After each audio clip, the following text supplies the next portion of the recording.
kusina, dito na naman ako upang mag-share sa inyo ng aking recipe. So, ang gagawin ko po ngayon ay gagawa po ako ng egg pie. So, masarap po ito. Ang mga sangkap po natin sa ating egg pie ay 1 cup flour, vanilla, butter, egg yolks, sugar, at saka cold water. May supot siya kasi hindi siya mabuksan. Pero okay lang po kasi yung supot naman hinugasan ko. Hindi po siya marumi. So ito po ang mga sangkap ng ating pie. Yung tide po, yung dough ng ating pie. So mamaya ipapakita ko sa inyo yung mga sangkap natin ng ating filling ng ating egg pie. So ngayon po unahin po natin yung ating yung dough natin. Unahin. So yung ating butter kailangan po na napakalamig niya. Bakit kailangan natin napakalamig yung butter? Para yung ating crush nung pie natin ay crunchy. Iwan natin. Ilalagay natin yung sugar.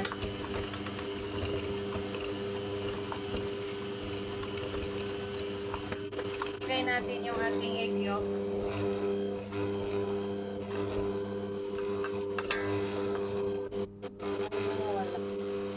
At saka ilagay natin yung ating vanilla. Bibilisan natin konti.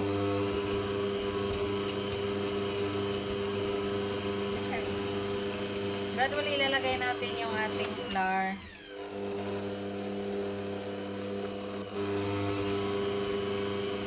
Ang bango ng vanilla. Ayan.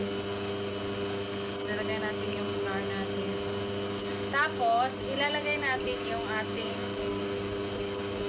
3 tablespoon na cold water. Kailangan natin ng cold water. Kaya nilagyan ko po siya ng talagang sinadya ko po talagang mag-ice sa ref para tapos lalagay natin. Tapos maglagay na naman ako.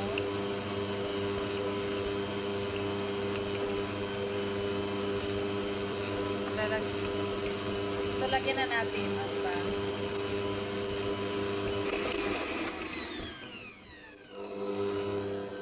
Malambot na po siya. Na-melt na po. So, ipakita ko sa inyo na ganito. Ito, na-melt na siya. Nakikita po. So, ipakita ko na po ito. Ito na siya, ganito. So, ang gagawin ko, imamasa ko po siya dito sa saka ilagay ko sa ref para lagyan ko po siya at imamasa ko. Ito siya.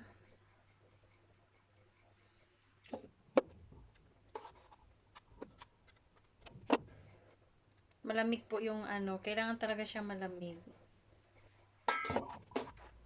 Mamasahin po natin ng ganito.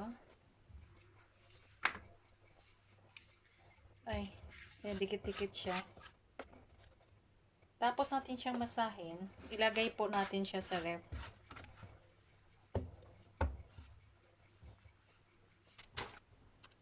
Kasi sobrang dikit siya.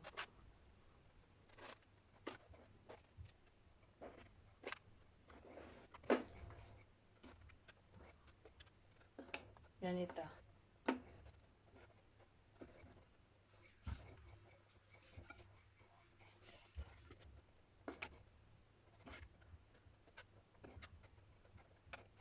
Parang hindi na siya madikit. Okay na yan.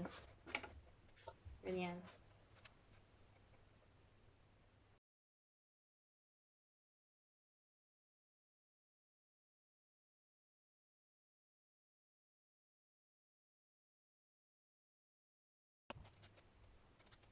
Ganito, close natin siya.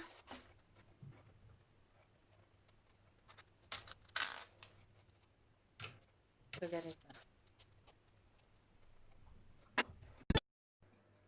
So, yung mga sangkap po natin sa ating egg pie, yung custard niya, ang sangkap natin ay evaporated milk. Nilagay ko na po dito yung evaporated milk kasi painitin natin ito siya, pero hindi natin pakuluan. So, ilagay ko na dito sa ating initan. Painitin lang natin, pero hindi pakuluan. 1 cup sugar, 1/4 water, egg whites para mamaya, para sa topping, 5 eggs, cornstarch, at saka vanilla. So, ipamamaya kung paano natin siya, pero mamaya, imimix muna natin ito. So, imimix po natin ito.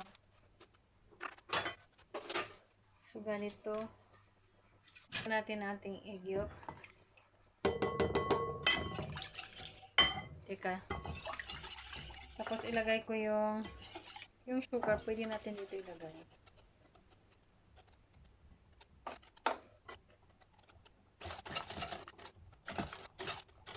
Tapos, ilagay ko yung vanilla. Yung vanilla natin. Parang hiktik ako, ha. Ganyan.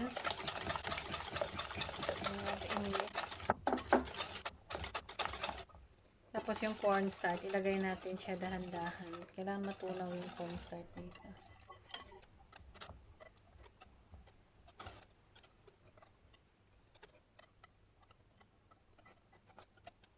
Ito yung ating hindi pa siya uminit. So, hintayin natin yun siya uminit. Saka ilagay natin dito. Dahan-dahan lang yung lagay natin sa ating cornstarch.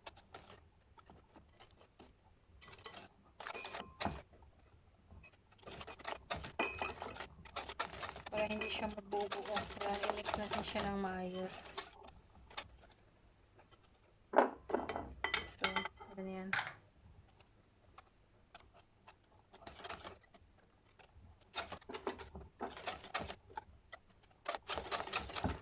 Tutunaw din naman siya. Ito na yung ating gatas. Titingnan natin. Tapos ilagay natin tubig. Ihinuli ko yung tubig sa cornstarch para matunaw talaga yung starch. Tingnan niyo, wala na. Okay na. Medyo konti na lang.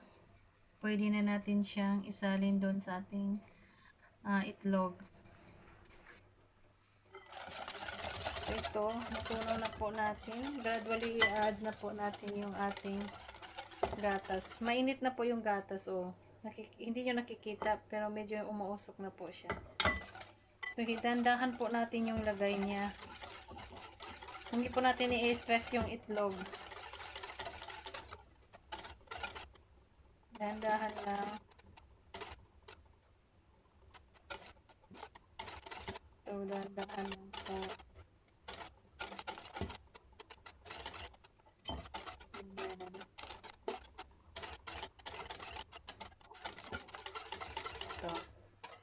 So, ang next natin gagawin ay itong ating egg whites. Batilin natin yung egg whites hanggang maging fluffy po. Pwede po dito ko ibatilin. Kasi konti lang naman eh.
po, naluto na po ang ating egg pie. Kaluluto lang, nakakalabas lang sa oven po ang ating egg pie. So, palamigin po natin ito at titingnan natin mamaya.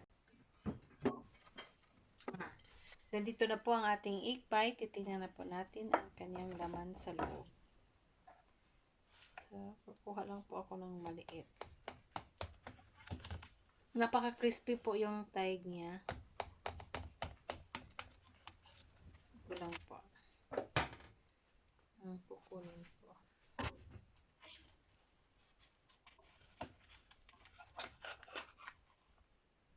Ito po siya. Ito po, masarap po ito.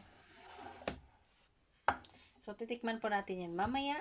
So, luto na po at pinalambig na natin yung ating egg pie. At ito na po ang itsura niya. At saka sana po nagustuhan ninyo ang video na ito. At sana po mag-share, mag-comment, mag-like, at mag-subscribe po kayo sa akin channel. Maraming salamat din po sa laging nanonood po sa akin. At may the Lord bless you always. Sana nanatili kayong malusog. Sa inyo at susunod ulit. Bye-bye!